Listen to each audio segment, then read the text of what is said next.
Hello everyone, I am SaTales and today it is again time to learn Blender with me. So let's go. Last time I explained how to move, scale and delete an object. This time I will explain transform, annotate, add a cube and a measure button. After that I will teach you what is origin and how to use 3D cursor in Blender. So let's begin. I will first start with the transform button.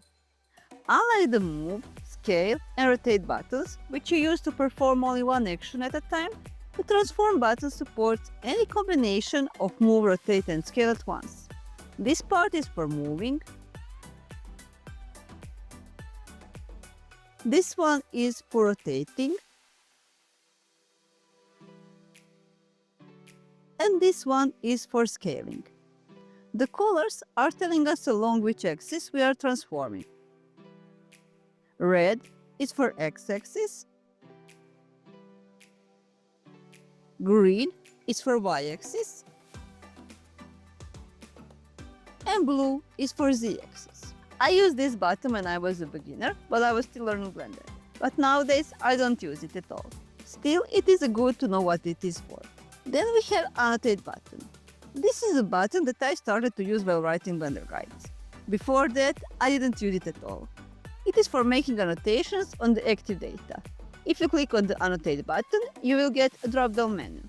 You can choose between Annotate, Annotate Line, Annotate Polygon, and Annotate Eraser. All of these tools are easy to understand, so I won't explain them in more detail. If you want to have more fun with your annotations, you can change color, opacity and thickness, stabilize stroke, etc. Then we have Measure button. The Measure button measures distance and angles. Click left mouse button and drag it around to measure what you want. Drag ruler segment to measure an angle. If you click X, you delete the active ruler, after selecting it of course. To snap, hold Ctrl while dragging a ruler. And if you hold Shift while dragging the ruler to measure, you will measure the thickness of the surface. Then we have Add a Cube button. This button is easy to understand, so I won't explain it in more detail. You just need to choose what you want to add to the scene. Cube, cone, cylinder, UV sphere or icosphere, and then draw it to the scene. And that is it. Now when we are finished with buttons, time to learn a new useful tool, 3D cursor. What is a 3D cursor for? To understand better about the 3D cursor, I will first explain to you what is an origin point in Blender. This small dot, it can be orange, blue, it depends about your theme in Blender, but it is something that we call the origin point in Blender. It is located in the center of the object geometry. You can make all transforms, move, rotate, scale around the origin, but you can also change the origin point.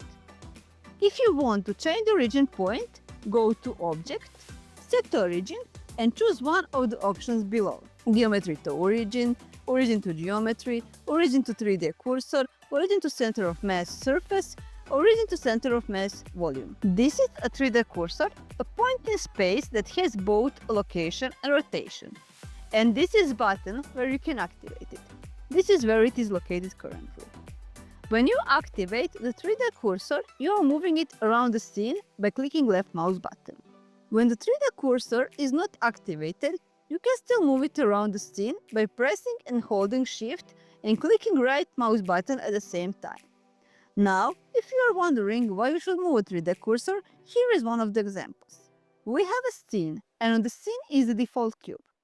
If you want to add another cube or any other object, but in a different place, we just need to position the 3D cursor to that place. That is all for today. Next time we will learn how to add mesh, how to copy an object, and much more. If you had fun learning with me, don't forget to subscribe to my channel. And if you have any questions, write them down in the comments. Happy blending everyone! Bye! See you next time!